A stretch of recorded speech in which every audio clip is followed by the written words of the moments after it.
So how much trouble do you want to get into? A ton. I like trouble. Yeah? And trouble with my middle name. What's your story? I'm a person that comes from extreme privilege. They were going to find the best boarding school and they were going to put me in because that was going to address all the issues I had as a kid. So 60 wealthy kids at this school that had some form of a behavioral problem. I went from this weed smoking kid to this cocaine using individual. The only thing he had in his refrigerator was a head of iceberg lettuce and Miracle Whip. I was fucking starving to death. I ate it, never thinking in my life that I would ever hit this kind of a low. Like 10 years of in and out of incarceration, substance use, absolute homelessness.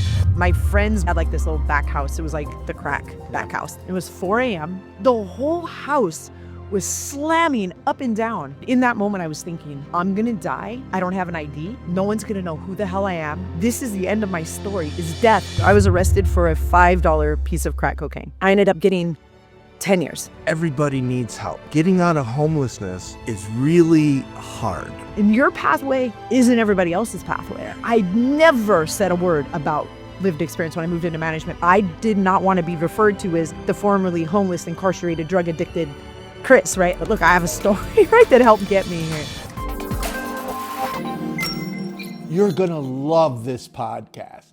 There are people that I just connect with at a different level. I don't know if it's because we have a similar past, because they're brutally honest, or because they have the same passion to prevent and solve homelessness as I do, or all the above. Kris Freed is one of those people. She is an expert on shared housing, which was what we're going to interview her about. But this podcast went in a completely different and I believe much better direction. This is a really great podcast, and we'll have to have Kris back to talk about shared housing. So how much trouble do you want to get into? A ton. I like trouble. Yeah? And trouble with my middle name. That's why we've always connected. That's right. How many years? We're just discussing that. I think 2009. I think 2009 is when we did the first iteration where you came and you came to my site and you filmed somebody. But I definitely knew you before that because our agencies were somewhat connected. Right. Yeah. And at the time, I was working at Path Achieve, which is now Essentia. Yeah, I remember those days. We were partners. Yeah. Well, I was a family case manager. That's right. And on the side, I was doing Invisible People, and that got me in trouble at the time. I do remember that. I actually remember when you came and said that you were going to start doing these recordings. And I don't know that I remember you calling it Invisible People then, but essentially you were doing the same type of thing, working and trying to interview people that were actually in the moment. Yeah. And I was like, this is pretty cool. Well, the reason is, and I talked about it a little bit with Ian, when I was in a homeless shelter, Hollywood and Vine Recovery Center, I don't know if you remember, they farmed us out as slave labor, right? Yeah. And we didn't have a voice, but I had a passion to empower homeless people to have a voice. But I also saw the disconnect from people that were making decisions with homelessness and homeless people. Yeah. And of course, the public. In my role, I think we really connected at that point. I was likely in some form of management. I don't remember my exact position at the time, but certainly had a lot of annual events where people were paraded, right? And scripted, right, relative to how we were going to put them out on the platform and get the applause and get all the excitement. Quite frankly, like there's a piece of that I think the nonprofit community needs in order to sustain its private, right? Private fundraising, and nothing does that better than a family that's in process or has just exited homelessness and stabilized. One of the reasons that I think the public resonates with Invisible People is that historically, it's changed a little bit, but whether it be the Salvation Armies, the United Ways, or whatever, they've shared homelessness in almost an entertainment, very well produced. Ta-da, we ended homelessness. I'm not saying that's bad. In fact, if some nonprofit wants to come in and have us produce that video, we'd be glad to do it for you. Yeah. Right?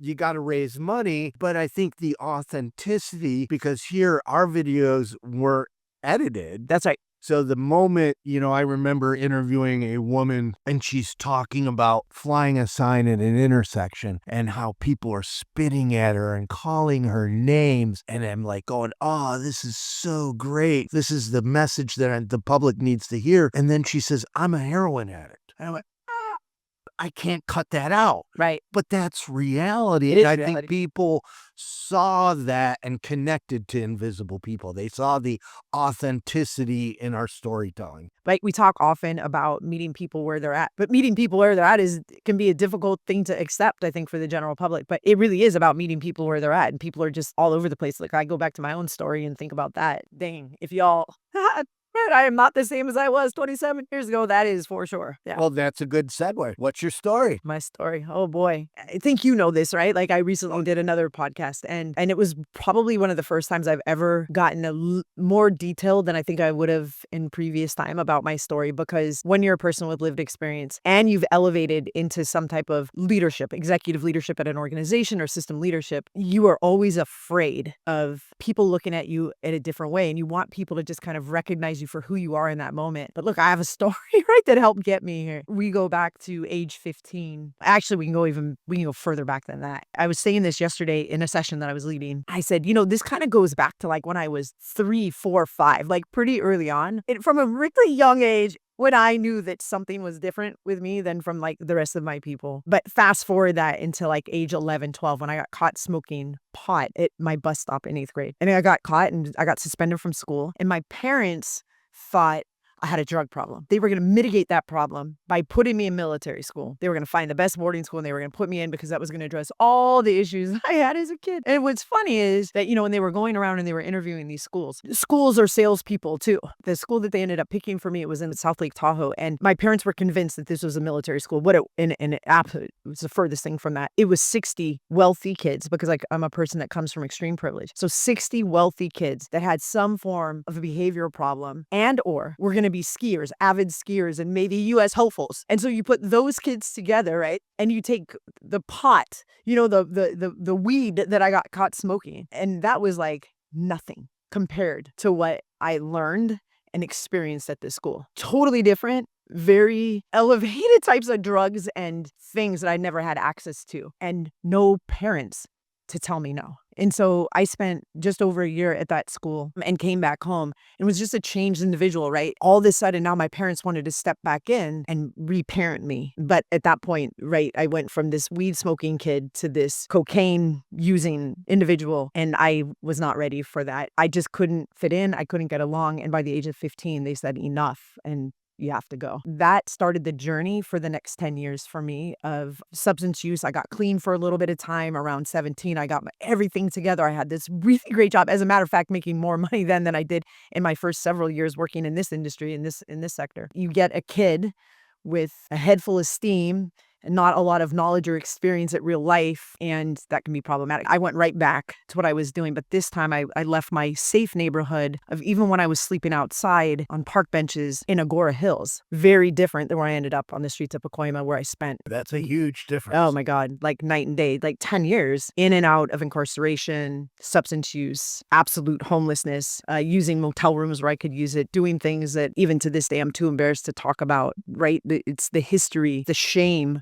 of the things that we do to keep ourselves high in that moment. There's right? things I will never tell anybody that I did when I was sleeping on Hollywood Boulevard. That's right. Nobody. Nope. Nobody will ever know. My wife today often says, like when we'll go back into some storytelling, she's like, I don't know that Kris Freed, and I'm okay with not knowing that Kris Freed. Let's just stop the conversation right there. Right. And you married a lawyer. I did marry a lawyer. Yeah, I did marry a lawyer. You married up. I talk about that often, right? When I started in this space, when you work in the homelessness sector, especially when you're a case manager, right? I think we forget about that narrative where you're not making a tremendous amount of money and you're just trying to survive. And so, yeah, I was really fortunate to marry the person that I married, but and an incredible human being who's just been kind and patient. And 3 kids. I have a 20-year-old, Mark. I have a 20-year-old. No, I do. you're not that old. I am old. We've gotten old in this space. But I mean, really, when I go back, the experiences that I had when I was outside, the things that I did, that I would look upon other people, and I just never thought that I would do some of those things from the background that I come from. But then when you're outside, it is all about survival. Yeah. It is all about code switch or being the chameleon. It's about figuring out how to survive in whatever situation you're kind of put in. Being incarcerated, it's the same thing through incarceration, because there are not a lot of wealthy kids that come from super wealthy backgrounds, or these are the ones that you're integrated with, right? School. No, it is absolutely not. You have to learn how to survive. You have to learn how to fit in. You have to learn how to make the best situation of what you have. And oftentimes I talk about, because this is all new for me, really talking about some of those things. For me, I think always what sticks the most was the last time I was in front of a judge. There were probably many times in my life that I could have called my parents and said, I'm so sorry, all the things I've done. I need some help. Please help me. I was full of so much pride. There was no way I was ever going to let them have the satisfaction of winning. In my mind, it was like a win or a lose. And I just couldn't do that. But I remember the last time that I was arrested, I was talking to my public defender, who said the courts are offering 18 years. Mind you, I was arrested for a $5 piece of crack cocaine. In today's world, it's not even a crime. It's a ticket. I was offered 18 years. I never really cried. I never really thought about anything that deeply. But at that moment, it was like, what? It really hit me. And I remember going back into the holding cell where there was a phone, and my uncle was a lawyer. He was an employment lawyer. And for anybody that knows lawyers, they have their specialties. They don't specialize in all things. I needed help. And I certainly didn't have any money of my own. So I called my uncle, his office collect, and his secretary had known me for years. So she accepted the call. I said, I need to talk to him. She got him on the phone. And I said, look, they just offered me 18 years. Like, I need help. 18 years. And at that point, I was 22, maybe. And I was thinking, oh my God, like that's a long time. And I know myself well enough to know that when I'm in there, I'm going to do what I need to survive. So 18 years will probably, most people get half-time, right? So maybe 9. I know I had behaviors that weren't going to let me out at 9. I was going to do something, I'm sure. It's not fun in there. So that wasn't my first experience being in there. So I said, I really need some help. While he didn't know prosecuting attorney, this wasn't his background in law, he knew enough to pick up the phone and make some phone calls and see what he could do. So here's where privilege comes in again. I ended up with a sentence of 10 years, and it was an intentional 10 years. So in California, they have a rehabilitation prison. And also I heard that your sentences could be potentially reduced, but I knew that you could not go to that prison with an 18-year sentence. The maximum you could go with was a 10-year sentence. And so I begged him to help figure out a way to convince these folks to give me no more than 10 years. And he did. I ended up getting 10 years. I didn't do 10 years. When I got in there, and really what that prison is about is you have to graduate from substance use classes, and then you go in front of a parole board. And you got to tell your story in front of the parole board, and you have this group that decides whether you are ready or not ready for parole and to be released back into society. I finished my classes just shy of 2 years in, something like that. And I remember going in front of the parole board. All I kept thinking is, please don't give me this one particular person, because she's the hardest. She never lets anybody out. She's always got something to say. You got? And that's who the hell I got. I was like, for the love of God, give me a break. I've shared this before. Just recently is the first time I shared it, and now I'm sharing it here again. When we had the final discussion, she said to me, I feel like you've learned a lot, and I don't think you've changed at all. And I think I'll see you here again soon, but I'm going to grant you parole today. Oh, wow. It was in that moment in my mind that I was like, For every $100 increase in median rent, homelessness increases by 9%. Homelessness is a growing crisis, and as visible homelessness grows, the public is freaking out, rightly so, but they're pushing for criminalization. Criminalization of homelessness will only make homelessness worse. We need to support evidence-based solutions, which is why Invisible People's work is so very important. Please go to invisiblepeople.tv/donate and give a gift of any size. We need you. It was in that moment in my mind that I was like, I could do better than what I've done. And I just have to, go back and say that during that last sentence, things had shifted in my mind about I cannot go back and do the same things that I did before, because 18 years, what's the next sentence going to be, right? We have a 3-strike law at that time in California, like all these enhancements and all these things that created that time. Like, I don't want to spend the rest of my life in prison behind being an addict, right? So I had made some decisions at that point. But truth be told, when you get released and they give you a check for $200, Which you you don't. don't do anymore. Oh, that's interesting. Yeah. No, you don't even get the bus ticket anymore. Oh, well, I didn't get a bus. I had a friend that was willing to come and pick me up, but I had a check for $200, no ID. So what the hell do you do with this check for $200 and nowhere to live? I had a trailer that I had before I had got arrested that I had just plopped down on this woman's lot. I didn't know it was her lot. It was just a big open piece of land. So I had this trailer, no running water or any of those things, but I just planted myself on her property. And when I came back, the trailer was still there, which is really interesting to me. I probably was home for like 2 to 3 days and she came and she knocked on the door. And I know this always sounds like such bullshit. It's real. She knocked on the door and she said, "You don't have to live like this." And I looked at her and I said, "What are my options? What's the alternative? Where am I supposed to? I don't have a job. I don't have any money. I don't have an ID. I don't foresee a future here. Like, I know I don't want to go back." And yet in my head, I didn't know what I was going to do to move forward. Right. And I still, full of pride, like I just was not going to call my parents and ask them for support. And when she said to me, "You don't have to live like this. You can come stay with me," I was floored. "You don't know me. You don't know what I'm capable of. You don't know what I've done." And she said, "Yeah, but I believe. I believe in change. I believe in you. And I believe you can be better than what you are." The trajectory of my life from that day forward. That was the pinnacle moment For me. Wow. And the next 3 years that I lived with her, because I stayed with her for 3 years. But she never, even if I made bonehead decisions, dumb shit that we do, right? Bad relationships. In her mind, it never changed for her who I was. Right. And her belief in me. And I don't know what it was and why I felt so determined to like do well for her. It did become a little bit about her for me, right? This lady, she was 85. Yeah. I mean, I could have taken advantage of that so quickly, but I did it. It's just she believed in me, and I felt like I owed Very powerful. her something. And it speaks to everybody needs help. Getting out of homelessness is really hard. It's not like you can snap your fingers, flip a switch. No. They can just walk into a shelter and homelessness is over. Everybody needs a help. Often hear or read stories, homeless to Harvard, right? Yeah. They had help. Yeah. Somebody helped Somebody them. stepped in. Somebody stepped in. One of my pet peeves is people that have lived experience. They say, "Well, I did it. Anybody." Oh, yeah. And I'm like, you had help. Somebody helped you. Like, Look, I go back to people when I first started in this work that came out of like the substance use world. And my first job was in substance use as well. When I went to classes, Marilyn, her name was Marilyn. Marilyn took me to college. And I always say this because as a kid that came from such extreme privilege, like college was never an if. It was always a where. Where are we going to go to school, right? I never imagined going to community college. Like, what? But the fact that, right, I've got this woman who's like, this is where you start. yeah. And they had some amazing classes around substance use. So I started in that space. I remember working with folks that had also come from like substance use background. And they were like, people have to do this. People have to do this. They have to act this kind of way or that kind of way. And I don't know what it was for me always, but I always remember telling them like, that was your pathway. Right. And your pathway isn't everybody else's pathway. Yeah.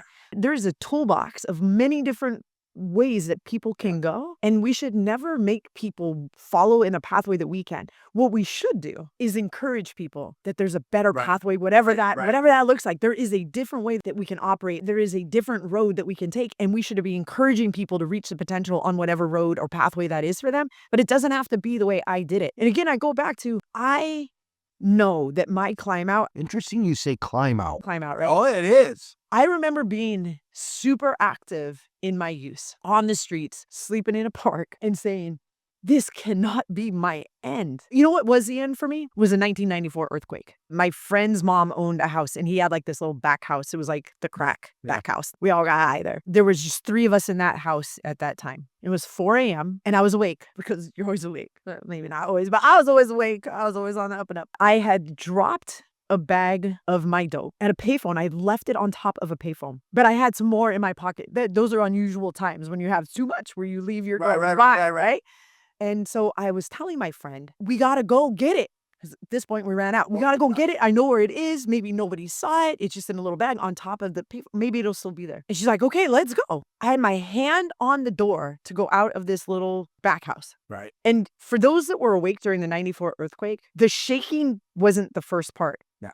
It was this there was this noise. I can't, it's like a sonic boom almost. And I looked at her and I was like, what in the hell is, and then and it wasn't, the whole house was slamming up and down. And in this house, the only thing that was like of any value in this entire house was this pool table. And it was like an old century pool table, real oak, as everything in this house, including the ceiling, was caving in. We dove underneath that pool table. In that moment, I was thinking, I'm going to die. I don't have an ID. No one's going to know who the hell I am. This is the end of my story, is death under a pool table, because this thing is going to come crashing down. This isn't how I want to be, right? So like, for me, the change, right, was like, and the climb out. Now I go back, right? The climb out. All the times before that I was like, what am I going to do to climb out of this disaster? How am I going to undo the criminal history? I can't get a job.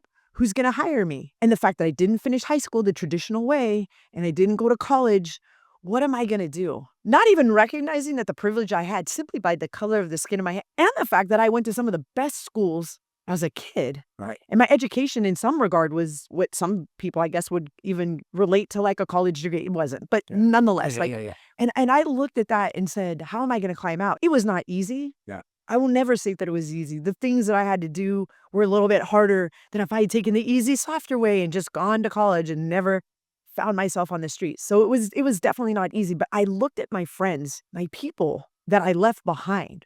Right? People that also wanted to climb out, that had no pathway out. They didn't have Maryland. Right. They didn't have the education that I had. Most of them didn't have the same color of skin that I had. They all had the same criminal background that I had. Yeah. And it kept them stuck. Yeah. And for me, never forgetting that has been so important, I think, in my continued path of never expecting anyone to follow any of the pathways that I do, but always giving the grace and the space to accept them for who they are in that moment, and always trying to find a way to give somebody a leg up. Yeah. And if I have an opportunity that they can take advantage of, I'm going to provide that opportunity, because I know that Maryland provided it for me. Had it not been for Maryland, that parole board lady would have been, she would have been right. Yeah. I mean, how long could I go, right? I remember when I did leave home at 15 and I had a little bit of money, because my parents did give me money to like pack me up and like, good luck. And they had promised me $1,000 a month. Never did it. They never sent me $1 after they packed me up and moved me out. But I was in Colorado. I moved from, that was my only true time of like leaving LA. And when I was there and I'd ran out of the money that they had given me, I was 15, so I didn't have an ID. Yeah. Couldn't get an ID. And I was starving to death. It was the middle of winter, and some guy had rented me a room with the last $150 that I had of my parents' money. And it was a basement apartment, and he also didn't have very much going on in his life. Whatever he was thinking in his head was not going to happen, at least at that particular time. But what I was surviving on, because the only thing he had in his refrigerator was a head of iceberg lettuce and Miracle Whip. And I made this joke before, and I'm going to say it here again, because it wasn't a joke. I never even knew what Miracle Whip was. I grew up on Best Foods. Mayo was like, what is this gross stuff? But it's all I had. I was fucking starving to death. Right. And I ate it. I ate it. And I remember being petrified and had nothing. And I met this young guy who took me to his family's house. And he was like, this is my new friend. And she's going to be my girlfriend. And they were like, dude, she's not 18. She's not 18. So, like for me, there's like all the different stories that kind of play back into my head about never thinking in my life that I would ever hit this kind of a low. And that low was nothing like the bottom that I hit. It's very different. Thank you for sharing. Yeah. Something you said earlier, I think is so key. Ian brought it to my attention. We did a podcast on lived experience. A huge percentage of people that work in the sector have lived experience. Yeah. For whatever reason, don't want it to come out, and they don't operate out of it. That has been a reoccurring theme. And I know in my own life, I was director of distribution services for Starcom Television. The point is, many people even today don't see me as a marketing guy. They see me as the formerly homeless person. That's right. So I totally understand why so many people, we reach more people than all homeless services combined with their multi-million-dollar budgets and multiple staff, and they don't see me as the marketing guy. Yeah. You helped me do a movie for Meta. right? Yeah. I mean, Yeah. YouTube's homepage for a day and you're reaching millions of people and all this great stuff. And they don't see me as a marketer. No. They don't, Sucks. because I'm the formerly homeless guy who has a camera and a bag of socks. That's You know, bullshit. I can't change that now. So I think it's a little crazy, right? I go back to my time when I started with my former organization in late 1999. I showed up in a different kind of way. I definitely didn't show up like I look today. That's for sure. I had big clothes and cursing was my middle name. I didn't really understand how to work in a more professional environment, if you will. But everybody knew at that particular time that I definitely was a person with lived experience. For the love of God, I had my parole officer still visit me on site. So like that was right. But 5 years removed from that, 5 years moving forward, as I moved in my first management job, I started to shift the way I carried myself. I had a great mentor in this work. And I think that that's really important. I'll come back to that in a minute. 5 years in, I never said a word about lived experience when I moved into management, because I started getting invited to more meetings and my thought process about how this worked. And I started being a little bit more vocal. I understood the system. I understood how the system worked. I certainly wasn't going to talk about me having lived experience, because I knew that that was going to go back to when I first started in this space and the way people looked at me, the way people treated me as though I was nothing. I often use this story because it's real, where Jerome, who was my supervisor, and I were sitting in a room and he was talking to me about something, and his supervisor came in and looked at him and said, "I need you to tell Kris, blah, blah, blah, blah, blah, blah, blah." And I was sitting right there.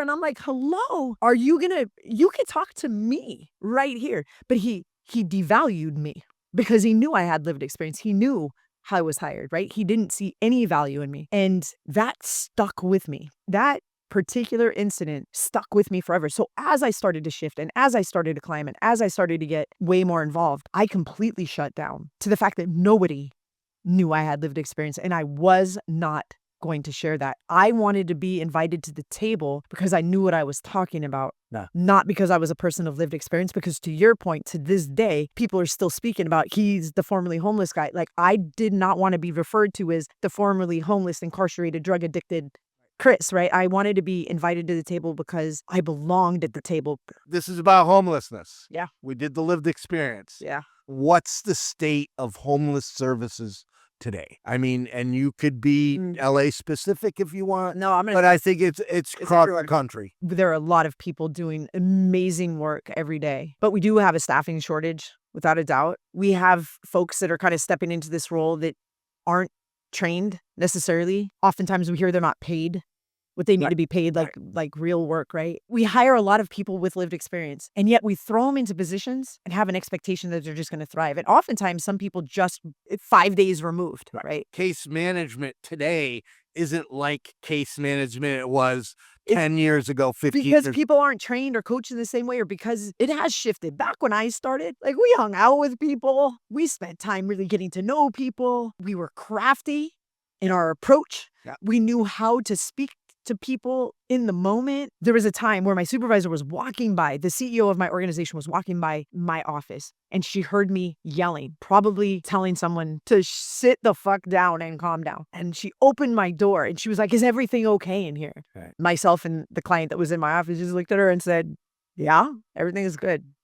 Keep on keeping on." And I remember having a conversation with her later, and she was like, "We cannot speak to people that way." And I was like, "You need to trust that I know exactly what I'm doing, because I know how to engage." And it wasn't about me cussing at someone or yelling at someone or demeaning anybody. It's like my rapport with you. Yeah. I speak to you differently than I speak to other people casually or even Because we inherently understand what people need in that moment. I mean, I don't know you. I haven't lived in your shoes, but I understand. Yeah, I do. But you know me.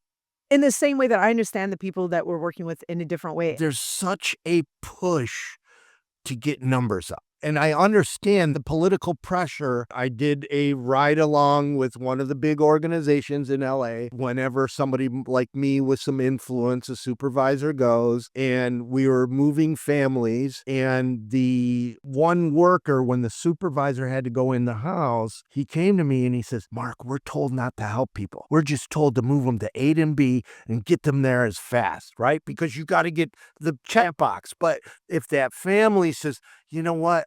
I need some clothes, or I have this other need. Maybe I need eye drops. Maybe I got to go to the bathroom. Maybe I'm hungry. Yeah. Whatever that is, do not help them. Just move them. The drive to get up numbers has taken out the relationship a little bit. Does that make sense? Yeah, I mean, I think that there's a lot of people that do understand how to navigate and to create those relationships and to operate from the lens of what do you need and how do I help you get there. There certainly is a growing number of people that are outside. Right? The visibility is huge and the pressure is on. And I do think that has a huge impact in how quickly people are expected to solve something that oftentimes you're not hearing what the person's saying on the other end in terms of like, we're going to move you into this building, this day. I do remember a story. It was a learning moment for me in this work of, even back then, we're here, we're going to move you into permanent housing, we're going to get you a job, we're going to get you all these things. It was a veteran. I helped him get a job at a golf course, bartender.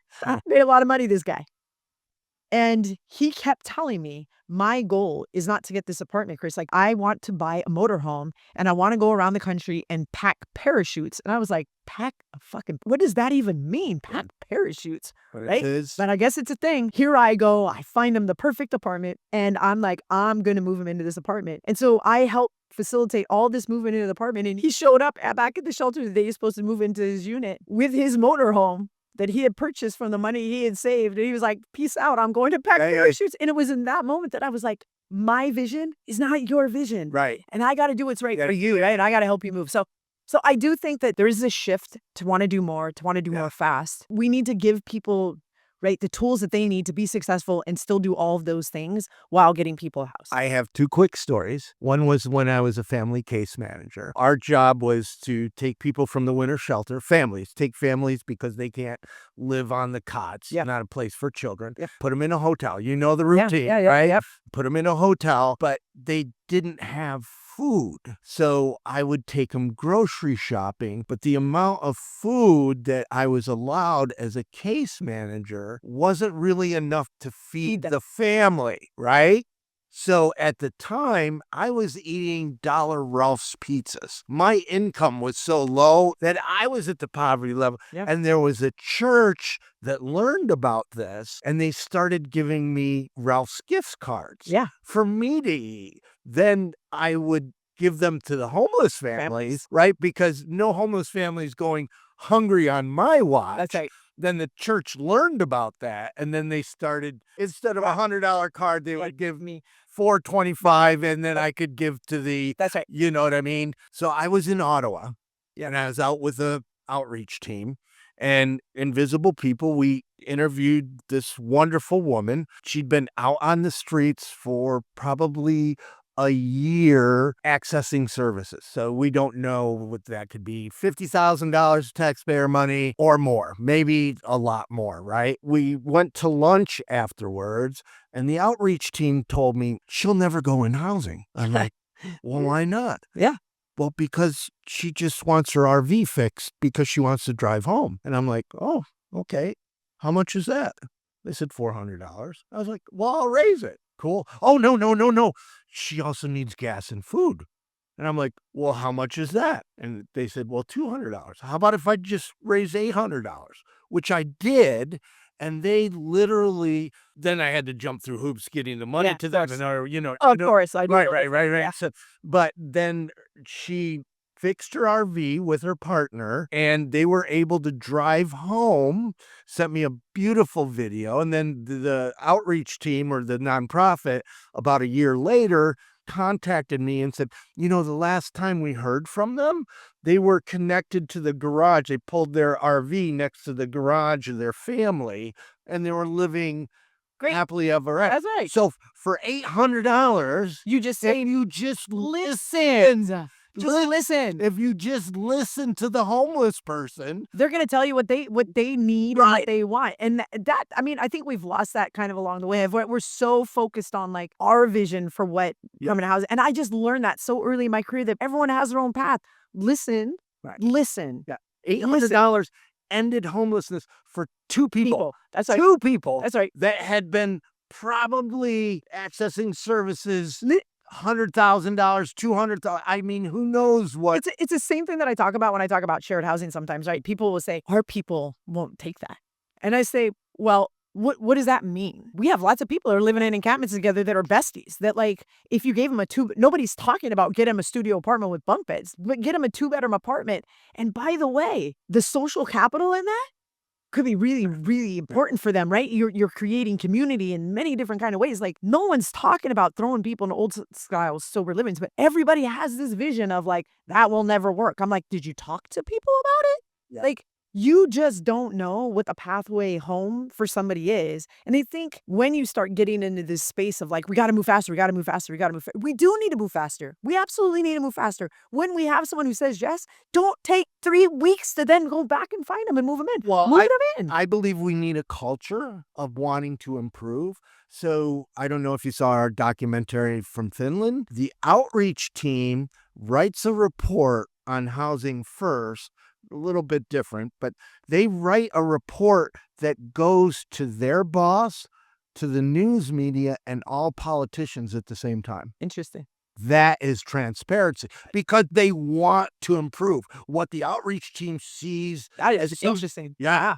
I mean, they call it Housing First 2.0. Yeah. They want to make it better, where we don't even want to talk about Housing First. Yeah, I have so many conversations with folks where they're like, we don't want to say this or we don't want to say that. You don't want to tell the thing. And Yeah. I'm like, then you brought in the wrong person because I don't know how to stop talking. We have to improve. If there's something that isn't working fundamentally, if it's not working, fix it. I get these crazy ideas and I want to run with these ideas. Not every idea is a good idea, by the way. And it's okay. I don't have to be married to every damn idea. And we've got to stop being married to the ideas. And So do the I have work. to stop this. Yeah. Okay. Because we could go forever. And my goal was to talk with you about shared housing, and we didn't get there. So that means we're going to do a part 2. And the other thing we want to talk about is how we can start focusing and coaching some of the folks with lived experience into more leadership type roles where we invest in our workforce in a different kind of way, because I think that's going to be huge too. So, Well, yeah. thank you very much for spending time.